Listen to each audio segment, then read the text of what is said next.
क्या Samajwadi party AIMIM के साथ गठबंधन करेगी? ये सवाल लोगों के ज़हन में उठ रहे हैं बिहार विधानसभा चुनाव के रिजल्ट को देखकर। बिहार में एमआईएम के परफॉर्मेंस को देखकर लोगों को यूपी में बड़े खेल की तस्वीर दिखने लगी है। 2022 के विधानसभा चुनाव में सपा को अकेले 111 सीटों पर जीत मिली थी, जबकि बीजेपी को अकेले 255 विधानसभा सीटों पर जीत मिली थी। वहीं एमआईएम 90 से ज़्यादा सीटों पर चुनाव लड़ी थी, लेकिन एमआईएम को एक भी सीट पर जीत नहीं मिली थी।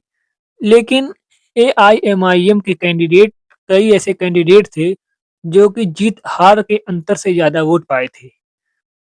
दोस्तों, एक सवाल उठता है कि क्या अखिलेश यादव 2027 के विधानसभा चुनाव में एमआईएम के साथ गठबंधन करेंगे या फिर तेजस्वी यादव वाली गलती वो भी दोहराएंगे?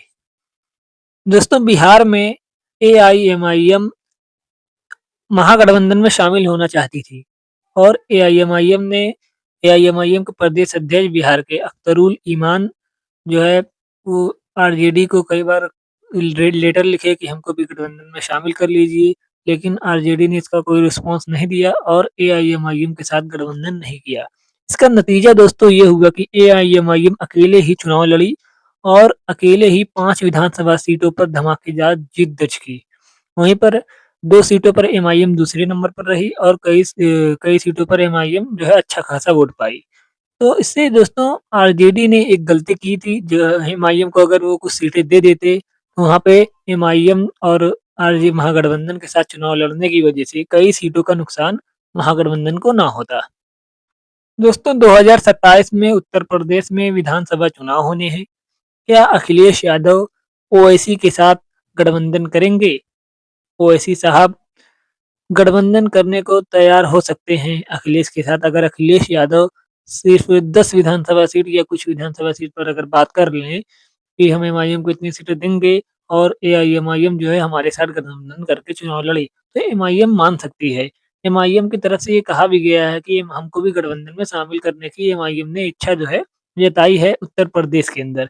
एमआईएम के जो उत्तर प्रदेश के अध्यक्ष हैं शौकत अली, उन्होंने भी कहा है कि हमको गठबंधन में अगर नहीं शामिल किया गया तो हम मजबूती के साथ इलेक्शन लड़ेंगे, उसके बाद जो है अंजाम जो होगा देखा जाएगा।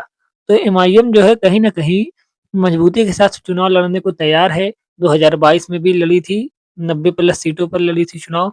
इस बार भी करीब 200 सीटों पर चुनाव लड़ने की तैयारी कर रही है एआईएमआईएम। ऐसे में समाजवादी पार्टी को चाहिए कि ओवैसी की पार्टी को कुछ सीटें जो है उस हिसाब से बात करें और बात कर समझौता करके कुछ सीटें देकर गठबंधन में शामिल कर लें, ताकि जो है वोटों का बिखराव ना हो और जो है उनकी जो है पार्टी को नुकसान ना हो। अगर ऐसा होता है तो तेजस्वी यादव वाली गलती वो भी करेंगे और उनको भी नुकसान हो सकता है। उत्तर प्रदेश में आपको बता दें कि ये मुसलमानों की आबादी काफ़ी ज़्यादा है, 20% के करीब है और लगभग 80 से 100 सीटें जो है मुसलमानों की जो है मानी जाती है कि मुसलमान वहाँ पर एक तरफ़ा जिसको वोट दे दें तो वो पार्टी जो है जीत जाती है। एमआईएम को बहुत से लोग जो है बीजेपी की बी टीम भी कहते हैं। यही जो है सेक्युलर पार्टीज़ जो अपने आप को कहते हैं, इन्हीं सब पार्टी के लोग जो है एमआईएम को बीजेपी की बी टीम कहते हैं। लेकिन ऐसा साबित नहीं कर पाते, क्योंकि ऐसा साबित करेंगे तब जब वाक़ई में एमआईएम बीजेपी की बी टीम होगी। एमआईएम ने बिहार में महागठबंधन में जो है जाने की बात कही और आरजेडी को लेटर भी लिखा, लेकिन उन्होंने ही गठबंधन में एमआईएम को नहीं लिया। तो इसमें एमआईएम की गलती क्या है? इसमें तो आरजेडी और महागठबंधन की ही गलती है। एमआईएम तो चाहती ही है कि हम गठबंधन के साथ चुनाव लड़ें, लेकिन ये गठबंधन वाले और समाजवादी पार्टी जैसे ये सब जो पार्टी हैं, यही एमआईएम को गठबंधन में शामिल करते हैं। तो इसमें एमआईएम की क्या गलती है? और अगर एमआईएम चुनाव लड़ेगी भी अकेले, तो एमआईएम को बीजेपी की बी टीम कहेंगे। तो करे क्या एमआईएम? अकेले लड़े भी ना, आपसे गठबंधन करने के लिए कहे तो आप उसको गठबंधन में भी नहीं शामिल करते हैं। तो इस सिचुएशन में एमआईएम क्या कर सकती है? इसलिए एमआईएम अकेले चुनाव लड़ती है। लेकिन ये गलती जो है अगर अखिलेश यादव करते हैं यूपी विधानसभा चुनाव 2027 में, तो अखिलेश यादव को जो है ये जो है महँगा पड़ सकता है कहीं न कहीं। क्योंकि जैसे बिहार में देखा गया कि तेजस्वी यादव को काफ़ी ज़्यादा नुकसान हुआ। सीमांचल क्षेत्र में एमआईएम ने मजबूत जो है अपनी परफ़ॉर्मेंस दिखाया है, 5 सीटों पर जीती है और कई सीटें पर बढ़िया जो है वोट प्रतिशत एमआईएम का रहा।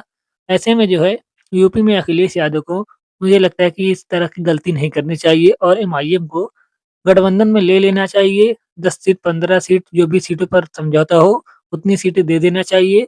आराम से जो है गठबंधन करके चुनाव लड़ना चाहिए। आपका इस पे क्या ख़्याल है? आप कमेंट में लिख सकते हैं। वीडियो को लाइक करें, चैनल को सब्सक्राइब करें, बेल आइकन ज़रूर दबाएँ ताकि आने वाली हमारी हर वीडियो आप तक सबसे पहले पहुँच सके।